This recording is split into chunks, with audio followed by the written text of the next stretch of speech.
Que Dieu nous fasse grâce ce matin.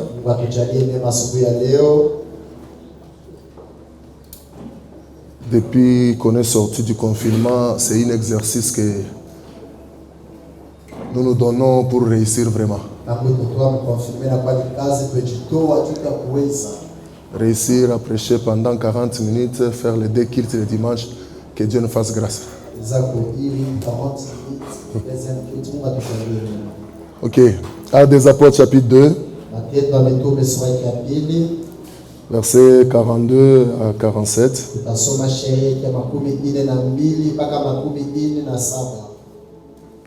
Là où Dieu permettra qu'on s'arrête, on va s'arrêter, on va continuer au 2e culte pour les autres les points que nous allons développer ce matin.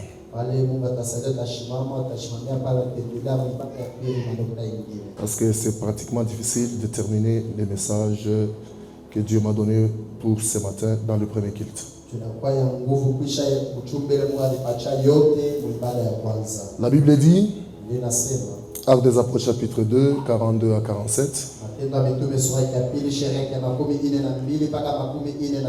Nous lisons au nom de Jésus. Il persévérait dans l'enseignement des apôtres, dans la communion fraternelle, dans la fraction du pain et dans les prières. La crainte s'emparait de chacun et il se faisait beaucoup de prodiges et de miracles par les apôtres. Tous ceux qui croyaient étaient dans les mêmes lieux et ils avaient tout en commun. Ils vendaient leurs propriétés et leurs biens et ils en partageaient les produits entre tous, selon les besoins de chacun. Ils étaient chaque jour tous assidus au temple. Ils rompaient les pains dans les maisons et prenaient leur nourriture avec joie et simplicité de cœur, louant Dieu et trouvant grâce auprès de tous les peuples. Et le Seigneur ajoutait chaque jour à l'église ceux qui étaient sauvés. Que Dieu bénisse la lecture, nous allons nous asseoir. Ce matin, nous voulons terminer avec un sous-thème: les indicateurs de bonne santé d'une église glorieuse ou d'une vie glorieuse. Et vous allez vous rendre compte que depuis qu'on a commencé, on parlait plus sur le Saint-Esprit et son œuvre dans la vie de quelqu'un et dans l'église. Alors ce matin, l'Esprit nous a poussé à donner quelques indicateurs pour prouver que tu es en bonne santé ou l'église est en bonne santé.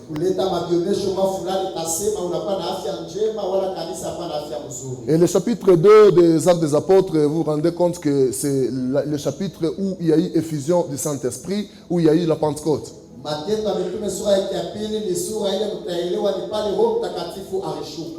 Et l'église a eu à subir une transformation. Et vous voyez au verset 47 de ce chapitre, qui est le dernier verset, la Bible dit: et le Seigneur ajoutait chaque jour à l'église ceux qui étaient sauvés. Et vous vous rendez compte que ce n'est pas le chapitre 27 ou le chapitre 25 ou le chapitre 24, c'est le deuxième chapitre où au premier verset, il y a eu effusion du Saint-Esprit et directement au verset 47, on parle déjà de la croissance de cette église.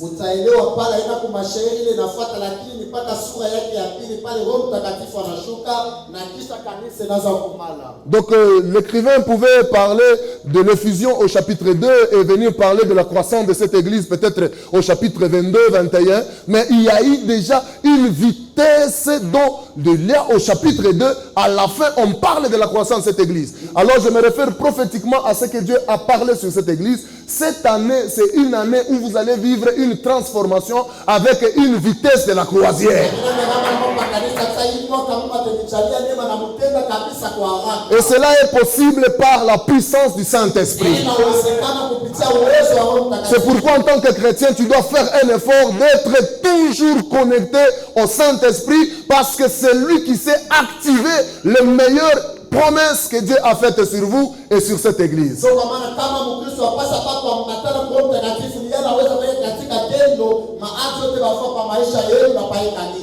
Le même chapitre, l'église a grandi. Et au même chapitre, ceux qui étaient faibles sont devenus forts. Parce que nous voyons les pierres qui pouvaient fuir.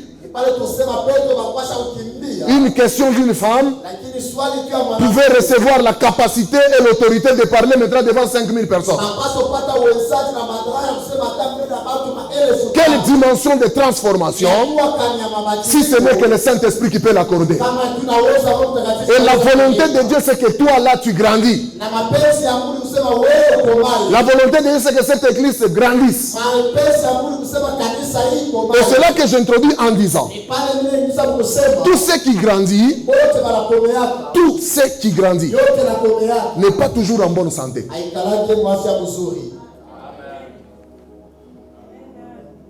Je répète, c'est très important. Tout ce qui grandit n'est pas toujours en bonne santé. Parce que la bonne santé ne dépend pas seulement de l'âge. Mais la bonne santé, c'est la bonne santé. Il y a des églises qui ont déjà fait 40 ans.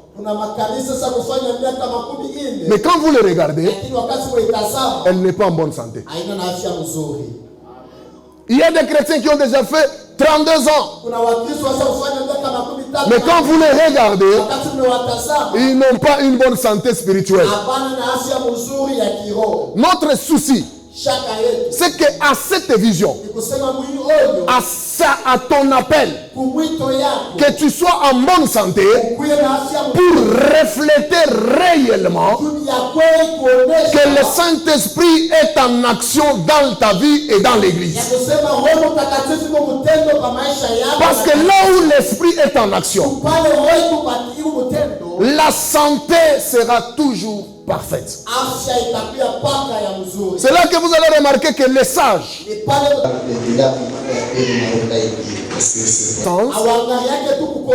mais ils se préoccupent plus de la bonne santé. Parce que quand il y a la bonne santé, il y aura une croissance qualitative et non quantitative. La volonté de Dieu sur cette mission, ce n'est pas seulement de se poumonner d'abord sur la quantité, mais c'est de travailler d'abord sur la bonne santé qui va amener la qualité. Et là où il y a la qualité, que les démons et les sorciers le veulent ou pas, il y aura toujours la croissance, parce que les gens sont attirés par ce qui réussit. Réussit seulement. Et la réussite n'est pas l'apanage de ceux qui ne sont pas en bonne santé. C'est pourquoi même pour voyager, on t'oblige la fiche jaune. C'est pour voir si tu es en bonne santé ou bien tu n'es pas en bonne santé. Les joueurs, pour jouer les matchs, ils doivent passer au test médical. C'est pour voir s'il est en bonne santé. Pour quitter le Lubumbashi, que j'arrive ici, je suis passé à 2 tests de Covid pour savoir si je suis en bonne santé.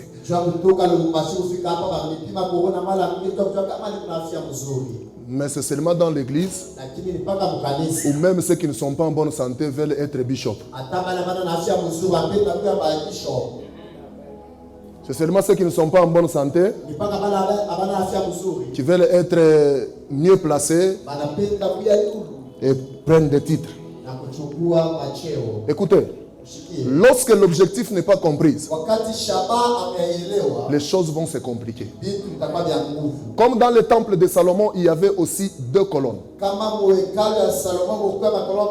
Jachin et Boaz. Aussi dans l'église, l'objectif c'est 2. Premièrement, glorifier Dieu. Et deuxièmement, édifier le peuple. C'est pourquoi un homme en bonne santé, dans une église en bonne santé, doit toujours se poser 2 questions ou doit réfléchir sur 2 questions. Est-ce que tout ce que j'ai fait, Dieu est-il glorifié dans ça? Et la deuxième question, la deuxième réflexion.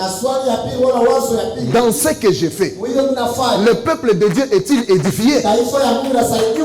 C'est sur les questions sur lesquelles on doit se poser. Sans la réflexion sur ces 2 questions, il est difficile de penser sur la bonne santé. Et tout celui qui réfléchira toujours sur ces 2 questions, il travaillera en allant toujours dans la bonne direction qui serait la bonne santé. C'est là que j'ai dit, tout ce qui grandit n'est pas toujours en bonne santé. Parce que c'est sur base de ces réflexions qu'on peut se poser la question, quel que soit le domaine auquel Dieu m'a appelé. J'ai une bonne santé ou pas? Et cela doit changer la vision de tous ceux qui vont à l'église. Je vais d'abord pour glorifier Dieu. Tout ce que je dois faire doit glorifier Dieu. Deuxièmement, tout ce que je fais doit aussi édifier le peuple de Dieu dans l'église. C'est pourquoi quelque part, à l'église primitive, ils persévéraient dans la prière, dans l'enseignement, dans la communion fraternelle et dans la fraction des pains. Si quelqu'un n'a pas une vision de glorifier d'abord Dieu, il sera difficile d'être amoureux du lieu où il est en train de se croiser avec son Dieu. Et si la personne a cette pensée en lui, la communion ne sera jamais un problème pour lui. Parce que ça s'engagera dans le type de l'édification du peuple de Dieu. Que Dieu vous bénisse. Sorry, vraiment, il n'y aura pas de détails. Je vais aller vite pour laisser épurer même 2 points et laisser les autres points.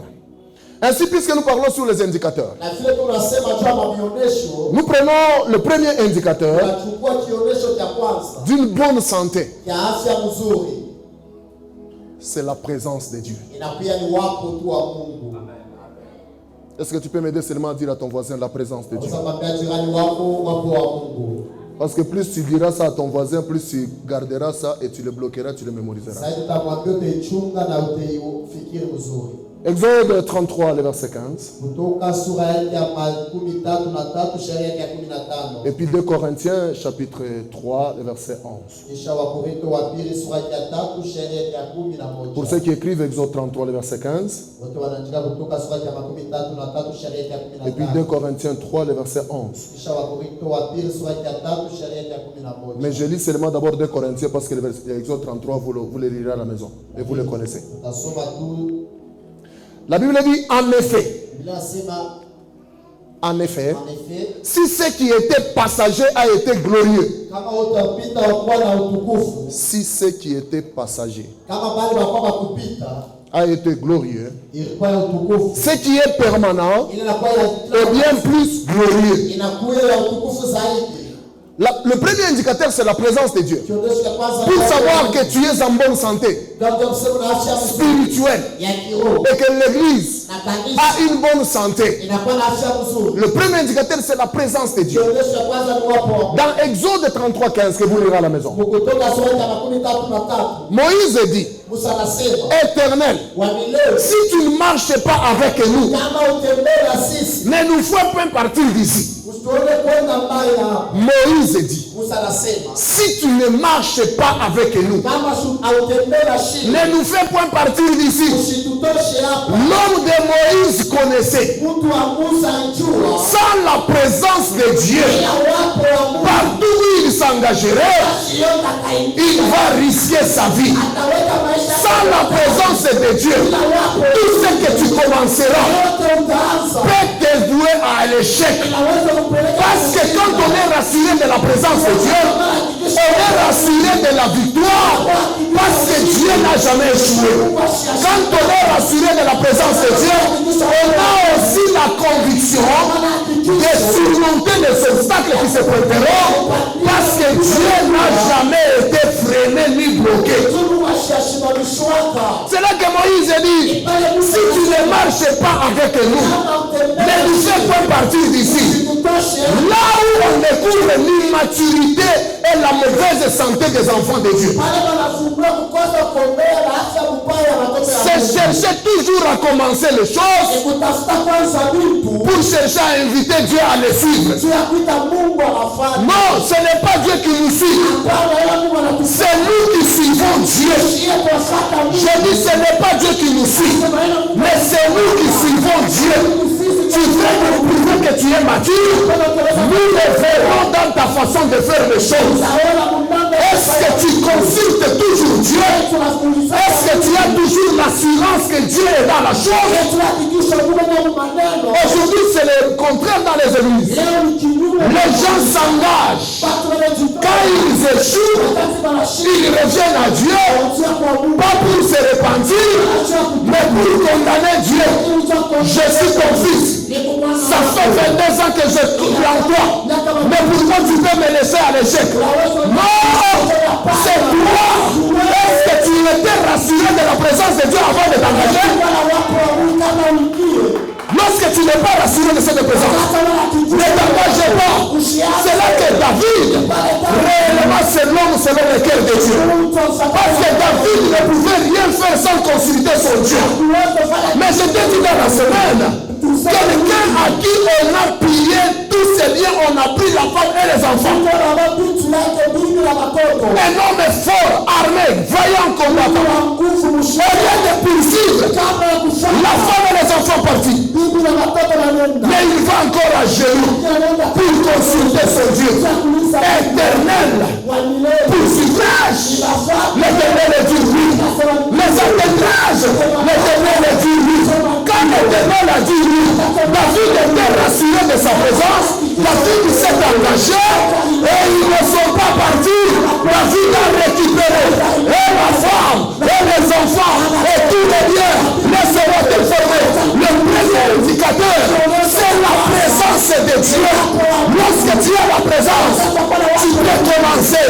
C'est là que je dis à quelqu'un, là où il y a la présence de Dieu, même s'il n'y a pas de bâtiment, il y a l'église. Là où il y a la présence de Dieu, même s'il n'y a pas des instruments, il y a l'église. Parce que la présence de Dieu est capable de donner les résultats de ce que le monde ne va te donner.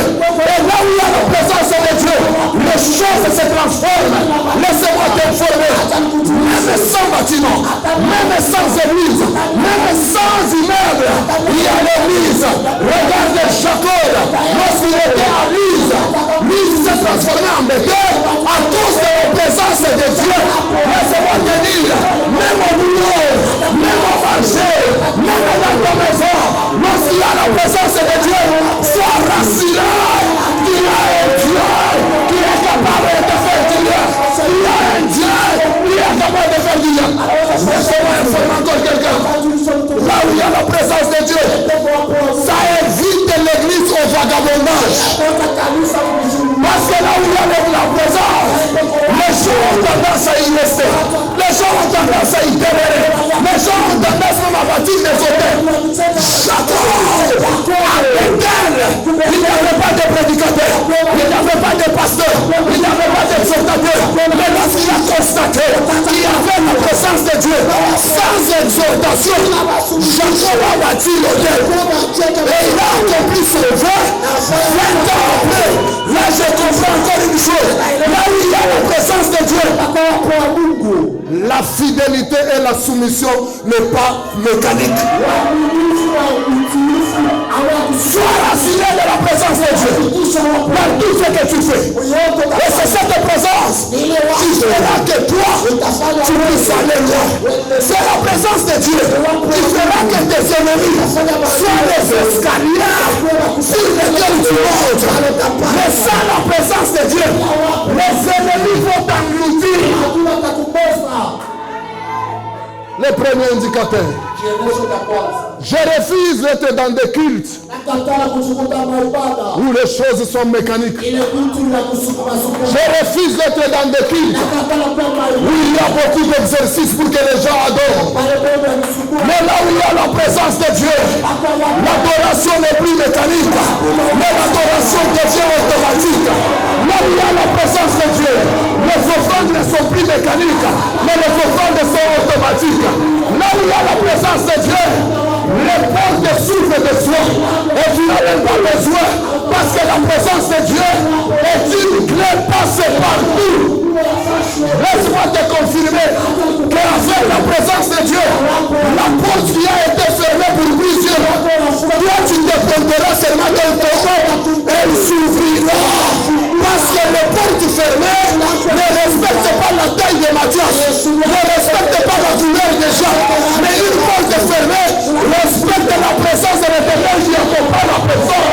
Et je déclare, la semaine qui commence, toutes les portes qui étaient fermées devant toi, recule devant la présence de ton Dieu. Je déclare, là où on devait refuser, la semaine qui commence, à cause de cette présence de mon toi, que ce porte s'ouvre, là où on devait rejeter, qu'on te récupère, là où on devait rejeter, qu'on passe à toi, là où on avait effacé ton nom, qu'on restaure ton nom, parce que la présence de Dieu est capable de changer ton identité. Moïse a dit, si tu ne marches pas avec nous, ne nous fais pas sortir d'ici. Si tu n'as pas de choses grandes à accomplir cette année, ne nous communique pas ta vision. Comme tu nous as communiqué ta vision, c'est-à-dire nous sommes rassurés de toi. Comme je suis rassuré de toi, je ne ferai rien. J'avancerai, je percerai. Et laisse-moi dire à quelqu'un, je déclare, cette année, tu n'entreras pas, mais cette année, tu perceras. Parce qu'on entre là où il y a une porte, mais on perce là où il n'y avait pas de porte. Je devrais percer cette année. Que ceux qui veulent fermer les portes ferment. Ils pensent que toi tu viendras pour entrer. Je te vois pour percer ce matin. Je te vois pour percer ce matin. Je te vois pour percer ce matin. Si tu crois, dis seulement amen. Si tu crois, dis seulement amen. Si tu crois, dis seulement amen.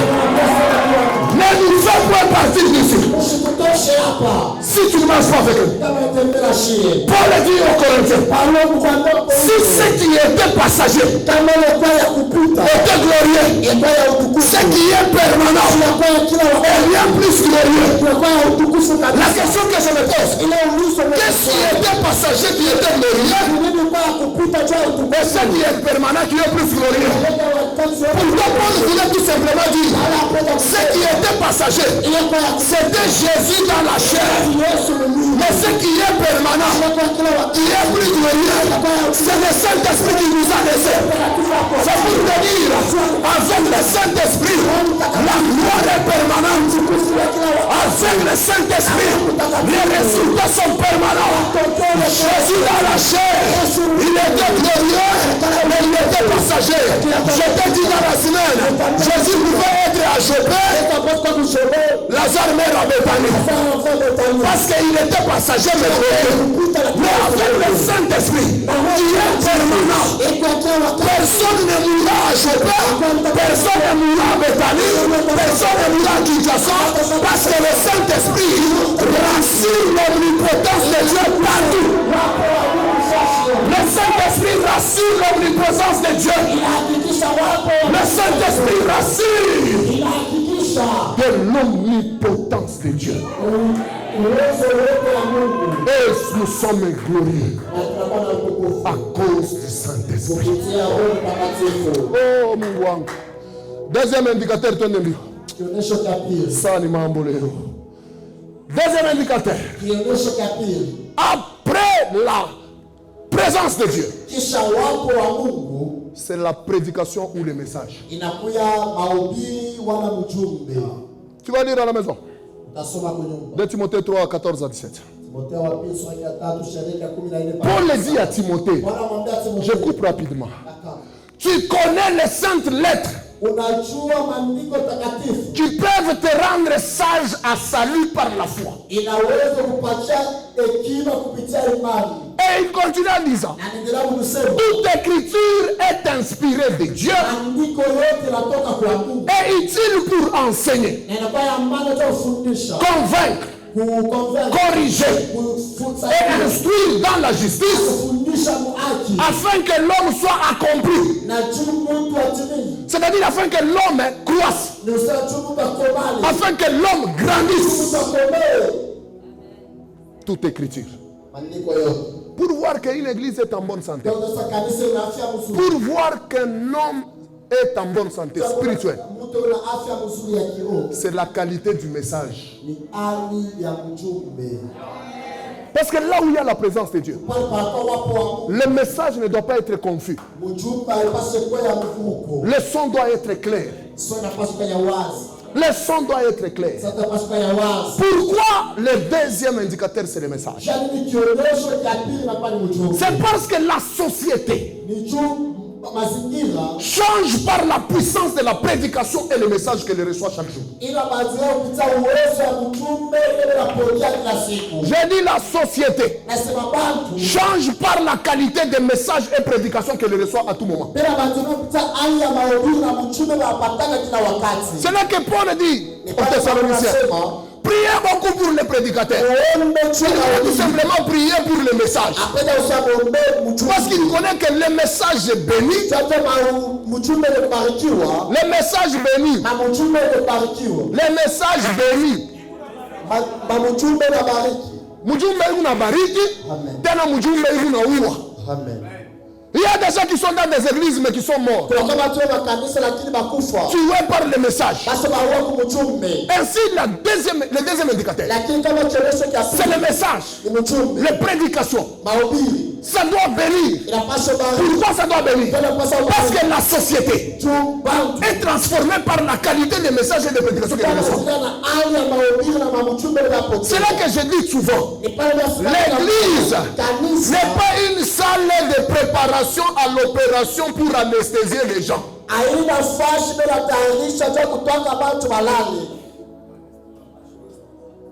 Frère, on a vu maman.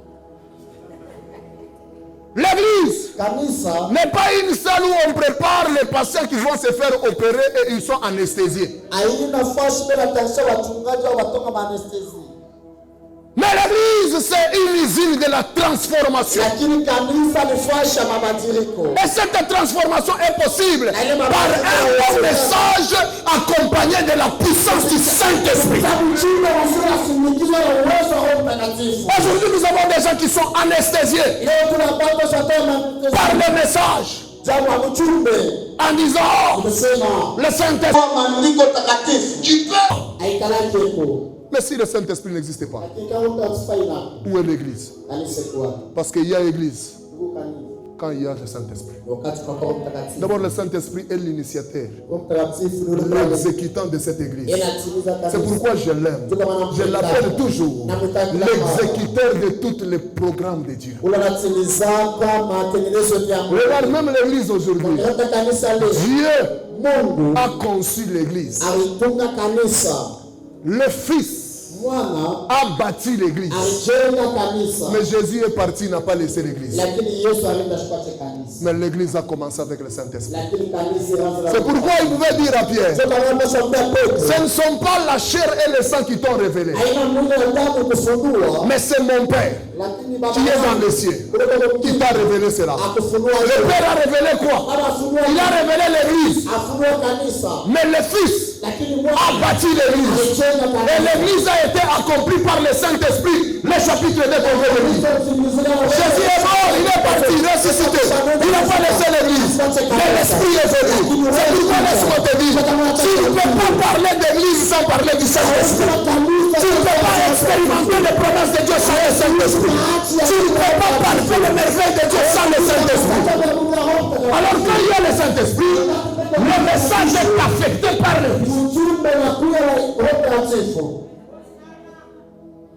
L'Église, la société, les familles sont transformées par les messages. Et quand on parle du message, on ne dit pas dire des choses que l'on veut dire en cherchant un verset associé à ça. Parce qu'aujourd'hui, nous avons des messages dans des églises où on a saisi déjà. Quelqu'un a besoin de dire quelque chose, il cherche un verset pour coller ce qu'il veut dire. Ce n'est pas ça le message. Le message, c'est ce que l'Esprit communique. Parce que l'Esprit connaît les besoins de l'église et l'Esprit connaît les besoins de tout un chacun. Il t'envoie un message qui va transformer. C'est là que je termine en disant la différence entre une grande prédication et une petite prédication. Comme la petite prédication ne m'intéresse pas, je vais donner seulement la grande. Une grande prédication informe la pensée. Mais une petite prédication n'informe rien, mais trouble les gens. Yeah. Une grande prédication, un grand message informe la pensée. C'est pour dire, quand il n'y a pas d'information dans un message, cherchez un autre don à donner à ça, parce que ce n'est pas le message. Mais pour que ça soit un message, ça doit informer, apporter une information. C'est là que le message que le Saint-Esprit amène apporte toujours une information nouvelle dans la vie de tout celui qui l'écoute, quel que soit son domaine.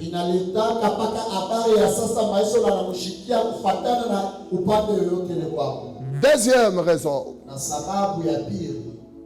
un bon message affecte le cœur.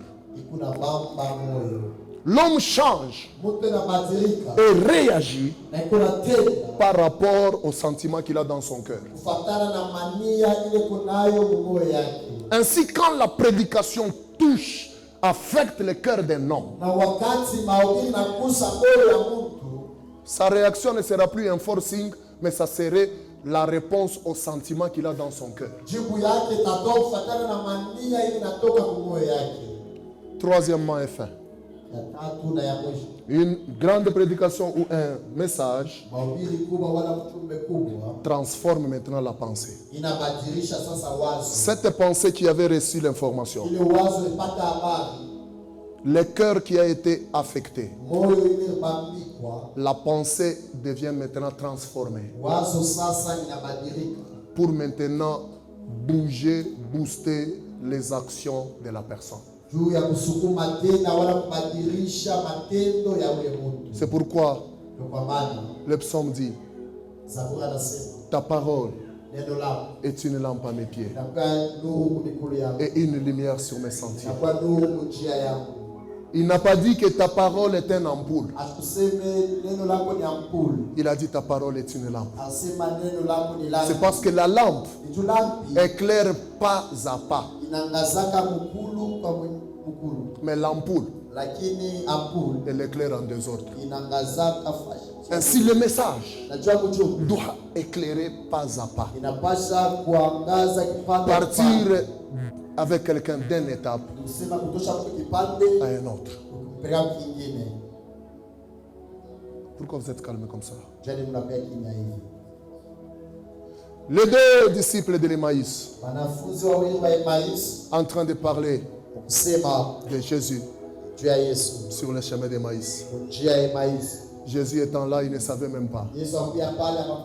Mais lorsque Jésus a parlé, quand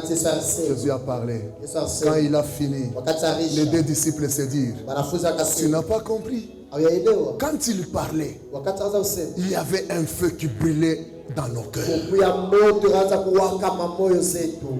Que Dieu amène cette église, comme il me l'a dit, à un message qui fera toujours brûler le feu dans le cœur de ceux qui l'aiment. Que Dieu voigne les gens dans cette église. Que ce soit dans l'évangélisation. Que vos messages soient accompagnés d'un feu qui touche et qui affecte les cœurs. Que ce soit à la radio, que ce soit à la télévision, que ce soit au boulot, que ce soit au marché. Lorsque tu te mettras à partager de la parole du Seigneur concernant cette église, que le Saint-Esprit, par sa présence, communique un feu qui fera que les gens acceptent de changer, de transformer. Les deux autres points dans le deuxième culte.